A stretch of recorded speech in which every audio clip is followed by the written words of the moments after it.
नहीं है। आप इसको मानते हैं ये है?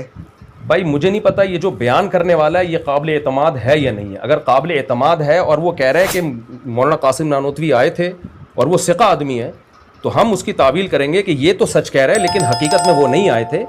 एक सूरत मिसालिया थी जो उसको ऐसा लगा, जैसे हमें होता है बहुत से बच्चे कहते हैं हमें जिन नज़र आया है, डॉक्टर क्या तावील करता है, भाई इसका दिमाग ख़राब हो गया, इसको ऐसा लग रहा है कि जिन है, हकीकत में जिन नहीं। तो फिर उनका भी दिमाग ख़राब होगा जिन्होंने ये सुनाया हो। ऐन मुमकिन है उनका दिमाग ख़राब हो गया। और कोई आपको ऐसा लगता है चारों खुलफाए राशिदीन में से कोई आया हो? इससे बड़े बड़े वाक़यात हुए हैं खुलफाए राशिदीन में कि आके सुलह करवा के चले गए। देखें ये स्पेसिफिक ये वाक़या नहीं, ये तो ऐसा ही हो गया। हज़रत मरियम के जब बगैर शौहर के बेटा पैदा हुआ तो यहूदी यही तो कहते हैं, इससे पहले तो कभी भी ऐसा नहीं हुआ कि बगैर शौहर के किसी को औलाद मिल गई हो। तो करामत के लिए ये ज़रूरी नहीं है कि उससे पहले उसी नौयत का वाक़या हुआ हो। करामत के लिए ये ज़रूरी है कि कोई भी ऐसा वाक़या हुआ हो जो अक़लन मुमकिन ना हो। मरियम के बेटा हो रहा है सईदा मरियम के शौहर के बगैर। सुलेमान अलैहिस्सलातु वस्सलाम ने कहा कि भाई अय्युकुम यातीनी बिअर्शिहा क़ब्ला अन यातूनी मुस्लिमीन।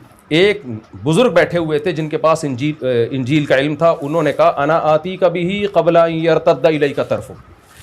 सुलेमान अलैहिस्सलाम से कहा कि मैं मलका सबा का तख़त आपकी पलक झपकने से पहले मैं आपके दरबार में हाजिर करूंगा। ये कहा और तख़त हाजिर।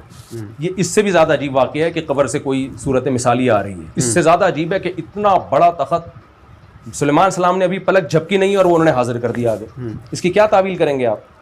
यही कहेंगे भाई ये काम अल्लाह ने किया, बुज़ुर्ग ने नहीं किया, उस बुज़ुर्ग के हाथ पे किया। मुझे समझ नहीं आई सर, आप कितने बड़े बड़े हवाले दे रहे हैं।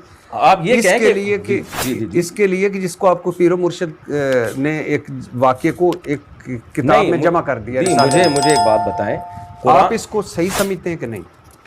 भाई मौलाना शरीफ थानवी अगर कहते ना कि मैंने देखा है, तो मैं कहता कि इन्होंने देखा है, झूठ नहीं बोल रही है। लेकिन जिससे नकल कर रहे हैं उसको मैं नहीं जानता कि उसका दिमाग ख़राब हो गया था या उस पर क्या हो गया था। अच्छा, पहले मेरी बात कंप्लीट होने वो कर लें। इससे हमें कुरान से पता चलता है कि जो औलिया अल्लाह हैं उनके हाथ पे करामतें होती हैं। तख़त सेकंड में यहाँ से वहाँ आ सकता है, ये अल्लाह कर रहा होता है, वो बुज़ुर्ग नहीं कर रहे होते। सैयदा मरियम को बग़ैर शौहर के औलाद मिल रही है, ये अल्लाह दे रहा है, सैयदा मरियम नहीं, उनको ये ताकत अल्लाह ने नहीं दी है।